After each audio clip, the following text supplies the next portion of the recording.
कभी कभी सबसे महंगी गाड़ी वो होती है जो खरीदते वक्त सबसे सस्ती लगती है। थोड़ा अजीब लगा। मैं चाहता हूँ कि आज की वीडियो शुरू करने से पहले आप सिर्फ एक सवाल का जवाब अपने दिल में दें। अगर कल आपको गाड़ी खरीदनी हो तो सबसे पहले आप क्या देखेंगे? मुझे लगता है अक्सर लोगों का जवाब इन्हीं में से एक होगा। अपना आंसर को याद रखिएगा।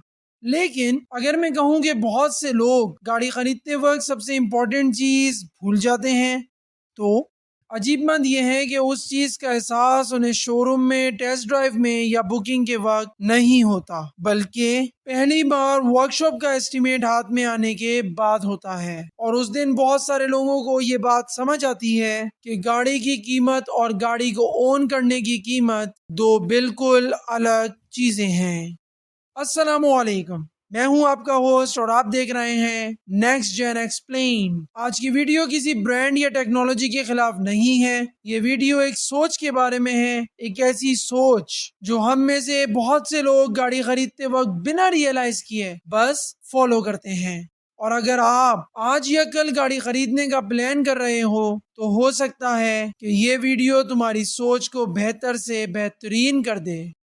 सबसे पहले एक बात तो क्लियर कर लेते हैं, मैं ये नहीं कह रहा कि हर सस्ती गाड़ी बुरी और हर महंगी गाड़ी हमेशा बेहतर। असल बात कुछ और है। सस्ती गाड़ी का मतलब हरगिज ये नहीं कि उसे मेंटेन करना भी सस्ता होगा। हम गाड़ी को एक प्रोडक्ट की तरह खरीदते हैं, जबकि असल में हम एक सिस्टम, बल्कि कहना चाहिए कि पूरा इको सिस्टम खरीद रहे होते हैं। एक ऐसा सिस्टम जिसमें सिर्फ गाड़ी और बॉडी ही नहीं होती, उसके साथ parts, service, technicians, insurance, software और रीसेल भी होती है।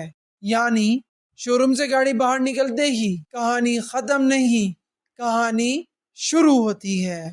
आओ एक कहानी सुनाता हूँ। तो चलते हैं 2000 में, जब एक पॉपुलर ब्रांड ने कलर प्रिंटर्स की रेंज लॉन्च की, जिसकी प्राइस बहुत ज्यादा अफोर्डेबल थी। कुछ लोगों को लगता था वाह, इतनी कम प्राइस में कलर प्रिंटर मिल रहा है, और वाकई उस वक्त ये डील बहुत अच्छी भी लगती थी। लेकिन फिर क्या हुआ? कुछ टाइम बाद कार्ट्रिज खत्म हुए और फिर पता चला कि जिस प्रिंटर को सस्ता समझ के खरीदा था, उसकी असल कॉस्ट तो अब शुरू हुई है। यहाँ एक बहुत इंपॉर्टेंट बात, क्या HP बुरा ब्रांड था? नहीं था। कुछ क्लिक हो रहा है। प्रिंटर भी बुरा नहीं था। मसला सिर्फ इतना सा था कि बायर ने खरीदते वक्त एंट्री प्राइस तो देख ली, लेकिन लाइफ टाइम प्राइस को भूल किया या इग्नोर कर दिया। और आज की वीडियो में हम इसी चीज को लेकर चलेंगे। अगर तुम कहानी से कनेक्ट हो गए हो तो आगे मैं कुछ ऐसा कहने वाला हूँ जो तुम्हारी क्यूरियोसिटी भी बढ़ाएगा और तुम्हें तशवीश में भी डालेगा और साथ ही मजा भी देगा। लेकिन जो लोग अभी तक कहानी से कनेक्ट नहीं हुए या कुछ विजुअलाइजेशन के फेज में नहीं पहुंचे, तो कुछ ही लम्हों में कुछ ऐसी चीजें सामने आने वाली हैं जिनसे वो रियलाइजेशन के फेज में ही नहीं बल्कि विजुअलाइजेशन के फेज में चले जाएंगे। चलो तो दौरे हाजिर में वापस आते हैं और एक ऐसे टॉपिक से रिलेट कराते हैं तुम्हें जो तकरीबन हर मर्द के दिल में बसता है, द ब्यूटी, द मशीन्स।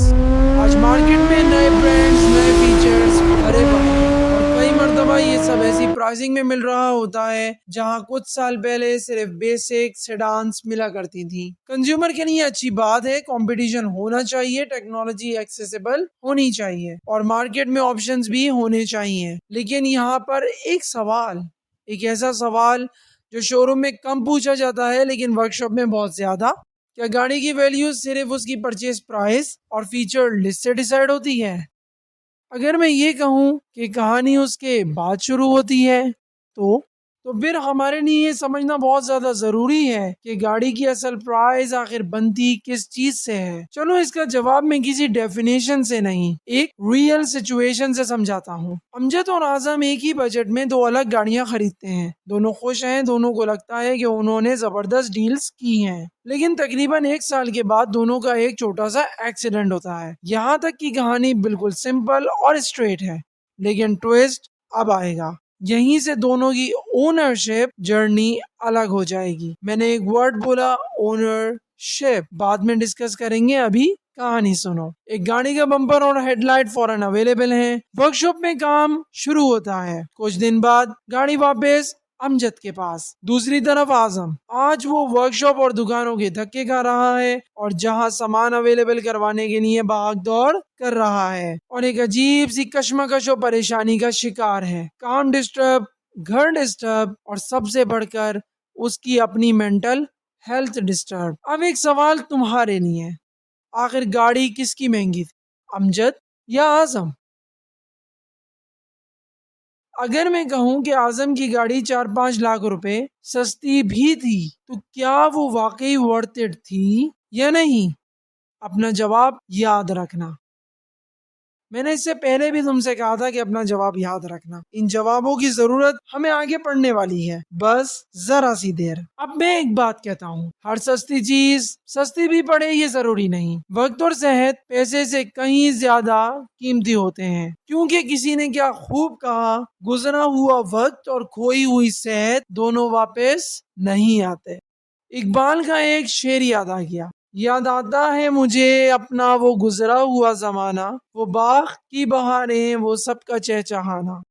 आओ मैं केस को थोड़ा और खोलता और एक दूसरे जाविये से समझाता हूँ। अभी हम एनालाइज कर रहे हैं मुख्तलिफ जावियों के साथ। आखिर में मैं तुम्हारे लिए एक सवाल, एक इम्पोर्टेंट नोट और एंड में एक कंक्लूजन की तरफ आएंगे। एक ऐसा कंक्लूजन जो हमारी सोच को नहीं, हमें भी बेहतर करेगा। तो चलो आगे बढ़ते हैं। तुम्हें क्या लगता है, आज का बम्पर सिर्फ प्लास्टिक या लोहे का एक पीस होता है, या फिर इंजीनियरिंग और साइंस का एक पूरा निजाम? एक जमाना था जब बम्पर सिर्फ लोहे के हुआ करते, फिर प्लास्टिक के बम्पर्स आए, उसके पीछे भी एक प्रॉपर लॉजिक और साइंस थी। लेकिन आज का बम्पर सिर्फ बम्पर नहीं रहा, इसके अंदर रडार, पार्किंग सेंसर, कैमरा और ना जाने क्या कुछ छुपा बैठा है। अगर गलत बोल रहा हूँ तो कमेंट करो। चलो हेडलाइट को देखो। पहले हेडलाइट का काम सिर्फ रोशनी देना होता था, बस बल्ब जलता था और रास्ता नजर आता था। लेकिन आज की हेडलाइट सिर्फ रोशनी नहीं देती, आज मैट्रिक्स एलईडी का दौर है। एलईडी जोन्स बनते हैं, डार्क लाइट और ऑब्जेक्ट में फर्क करती है। और मॉडर्न गाड़ियां तो इस हद तक पहुंच चुकी हैं कि जरूरत पर ब्लाइंड स्पॉट की तरफ एक एडिशनल लाइट भी प्रोजेक्ट कर देती हैं। तो फिर सोचो जरा, जब हर इक्विपमेंट के अंदर इतनी साइंस और इलेक्ट्रॉनिक्स भर दी गई हो, तो क्या इक्विपमेंट सिर्फ इक्विपमेंट रह जाएगा, या फिर एक चलती फिरती इलेक्ट्रॉनिक्स का मास्टरपीस? और जब कॉम्प्लेक्सिटी बढ़ती है ना, तो नेचुरली ओनरशिप प्लानिंग भी उतनी ही इम्पोर्टेंट हो जाती है। ओनरशिप, इसीलिए अगर आज गाड़ी फीचर रिच लगे तो ये अच्छी बात है, लेकिन एक स्मार्ट बायर ये नहीं पूछता कि इसमें क्या मिल रहा है। स्मार्ट वो होता है जो ये भी पूछे, अगर कल इसमें कुछ रिप्लेस करना पड़ा तब क्या होगा। यहीं से परचेज प्राइस और ओनरशिप कॉस्ट के दरमियान का फर्क शुरू होता है। हम बहुत देर से purchase price, ownership cost per बहुत जोर दे रहे हैं। आखिर ये ट्रैप है क्या? चलो इस एल्गो को आज क्रैक करते हैं। लेकिन इसको क्रैक करने के लिए तुम्हें मेरे साथ 2 मिनट के लिए विजुअलाइजेशन में जाना होगा। इमेजिन करो तुम अपने सबसे बेहतरीन दोस्त के साथ बैठे हो, तुम उससे कहते हो, यार मैंने इस गाड़ी को बहुत अच्छी तरह एनालाइज किया है, आज तो ये गाड़ी सस्ती लग रही है, लेकिन कल को अगर इसका बम्पर टूट गया या हेडलाइट टूट गई तो इसके पार्ट्स की कॉस्ट मेरी अफोर्डेबिलिटी से बाहर चले जाएंगे। रिपेयर करवाना मेरे लिए सबसे बड़ी टेंशन बन सकता है। बिल्कुल उसी तरह जैसे कहते हैं, हाथी खरीदना आसान होता है लेकिन हाथी को पालना मुश्किल। लेकिन फिर तुम्हारा दोस्त अच्छी सी मुस्कुराहट के साथ तुमसे कहता है, अरे यार इंश्योरेंस करा ले, और बस यहीं से कहानी में एक नया मोड़ आता है। इंश्योरेंस। बहुत से लोग कहते हैं, यार इंश्योरेंस है ना, टेंशन की क्या बात है। और बात भी ठीक है, इंश्योरेंस होनी चाहिए, लेकिन इंश्योरेंस का मतलब ये नहीं कि ownership cost zero. Insurance companies भी रिपेयर का इकोसिस्टम, पार्ट्स की अवेलेबिलिटी, रिपेयर कॉस्ट, व्हीकल का रिस्क प्रोफाइल इवेल्युएट करती हैं और फिर जाके इंश्योरेंस डिसाइड होती है। और एक बात, जितनी कॉम्प्लेक्स ओनरशिप होगी उतनी ही कॉम्प्लेक्स उसकी इकोनॉमिक्स भी होगी। और फिर आता है वो चैप्टर जिसके बारे में अक्सर लोग बुकिंग के वक्त बिल्कुल नहीं सोचते, और वो है रीसेल। जब गाड़ी नहीं होती है तो शोरूम में हर चीज एक्साइटिंग लगती है, स्क्रीन, इंटीरियर, टेक्नोलॉजी, लेकिन 5 साल बाद बायर का पहला सवाल शायद कुछ और ही होते हैं। पार्ट्स मिलेंगे? यार मैकेनिक इस गाड़ी को समझता है? ऑथोराइज नेटवर्क है या नहीं, और कभी कभी पूरी रीसेल की कहानी इन्हीं चंद सवालों में छुप जाती है। अगर यकीन नहीं आता तो कुछ ऐसी गाड़ियों को एनालाइज करो और फिर देखो कि कुछ टाइम पहले वो कहाँ थी और आज उनका कोई वालिद वारिस भी नहीं। लेकिन इस टॉपिक का असल मकसद ये समझाना नहीं है। इस सारी इंफॉर्मेशन को जमा करके जो चीज समझाने जा रहा हूँ वो तो अब आई है।